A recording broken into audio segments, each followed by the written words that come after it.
Deep beneath Egypt's sands, a colossal slab of stone stands in utter darkness. Torchlight dances over carved hieroglyphs on its surface, illuminating a barrier as heavy as a herd of elephants. This 40-ton door of solid granite was set in place millennia ago to guard the resting place of a pharaoh. The air is stale, the silence complete. Beyond this monolith lies the realm of the dead, a royal tomb sealed off from the world of the living.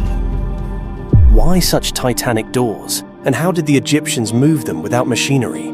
They were obsessed with eternity, and tomb robbers threatened to steal it. For a pharaoh, the tomb was a sacred house of eternity to safeguard his body and treasures for the afterlife. To violate it was to imperil his soul. Yet thieves hungered for the gold within. So architects devised formidable defenses, immense weight and clever design. Picture intruders creeping through a dark corridor, only to reach a seamless wall of stone, the treasure beyond unreachable. These massive barriers became the pharaoh's silent sentinels. Envision the funeral of a great pharaoh in ancient times. Deep in the tomb, priests finish their prayers as the king's mummy is laid to rest. At the entrance, workers strain on ropes, hauling a granite slab toward the doorway. The enormous block grinds forward inch by inch until, with a final thunderous boom, it drops into place. Dust billows and torches flutter as darkness engulfs the chamber. The living seal the edges and depart.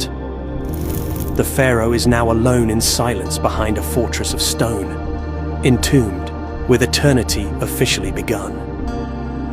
One of the earliest examples of this engineering is the Great Pyramid of Giza, the tomb of Pharaoh Khufu.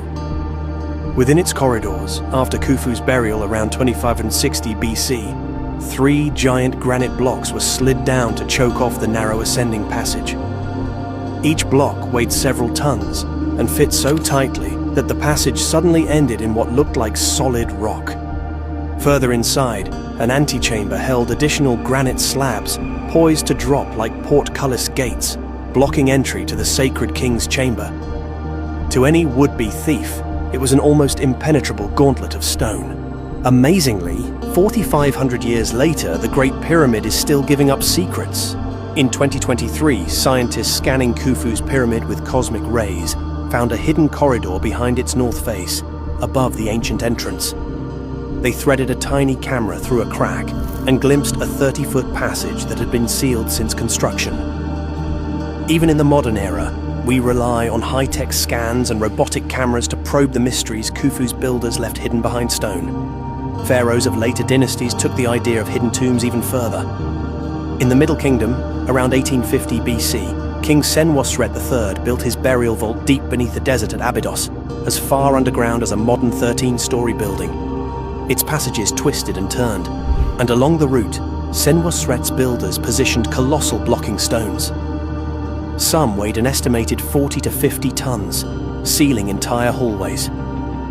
These monoliths were likely slid into place down pre-cut ramps, locking with a force no human could hope to move. The result was a labyrinthine sanctuary that thwarted robbers and remained hidden for millennia. Other pharaohs added their own ingenious twists. King Amenemhat III, for example, built a pyramid at Hawara with sliding doors of quartzite concealed in the ceiling. Each stone slab weighed about 20 tons. When his tomb was sealed, workers likely released tons of sand from supporting shafts, gently lowering a slab into a passageway like the world's heaviest deadbolt. In effect, the corridor was suddenly bricked off by a wall that hadn't been there moments before.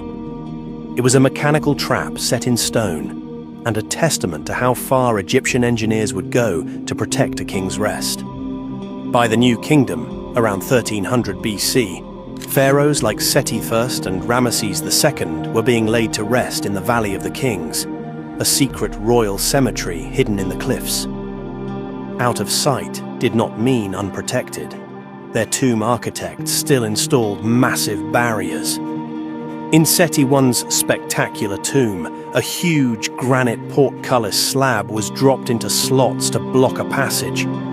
When explorer Giovanni Belzoni rediscovered that tomb in 1817, he had to chisel his way through that ancient stone barricade to reach the painted halls beyond. The fact that it took modern explorers such effort shows how effective these measures were, at least for a time. The most famous intact tomb of all, Tutankhamun's, was protected more by secrecy than by any barricade of stone. His small burial was tucked beneath debris in the Valley of the Kings, its entrance sealed with a plain plaster door stamped with the royal necropolis seal.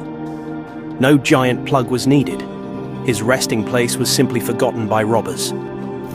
When Howard Carter uncovered it in 1922, he found the doorway still unbroken. He chiseled a small hole and peered in by candlelight, then gasped at the sight of glittering treasure. He later described seeing wonderful things, a hoard of gold untouched for millennia, preserved by that humble sealed door. Not all tomb doors were built to keep people out. Many tombs also featured a false door in the chapel, a carved portal for the soul of the deceased. It looked like a door, but never opened, a symbolic gateway through which the spirit could receive offerings from the living. In 2025, archaeologists in Saqqara uncovered a stunning example, a 4,400-year-old tomb with a pink granite false door nearly 5 meters tall, inscribed for an ancient prince. This monumental door to the afterlife served as a spiritual passage for his car, even as real stone blocks sealed his burial chamber. Even now, these massive stone doors inspire awe. Without modern machinery, workers somehow maneuvered stones weighing tens of tons into place. Ancient Egypt wasn't the only civilization building impossibly engineered wonders. Over 7,000 miles away, high in the Peruvian Andes, archaeologists have uncovered a massive stone structure that defies everything we thought we knew about ancient technology. What they found on that mountain doesn't just raise questions, it challenges logic itself. This is Ollantaytambo, and it's the last Inca town, which is still more or less intact. Today we're going up to the quarry site where megalithic stones were extracted. There are no tools that are discovered that have these, highly advanced capabilities. Well, the tools were either recycled by different cultures over the course of time, or they're being hidden in warehouses in different countries that the government doesn't want the public to know about. Nestled in the high, rugged terrain of the Sacred Valley, the Temple of the Sun at Ollantaytambo is a testament to ancient engineering. Well, all the geologists I know who've looked at it say that it's natural stone. The temple's most striking feature is the Wall of the Six Monoliths, built from enormous stones, each weighing tens of tons. The mystery of how these colossal stones were transported to such an elevated site without modern technology continues to puzzle scientists, historians, and archaeologists. Some of the stones that were extracted weigh 65 tons. Various theories have been proposed, from the use of log rollers and ramps to the incredible strength of human and animal labor. But the precise methods remain a subject of speculation and wonder. The discovery of the Temple of the Sun in Ollantaytambo and subsequent findings in the area are deeply intertwined with the broader exploration and rediscovery of Incan sites throughout the Sacred Valley.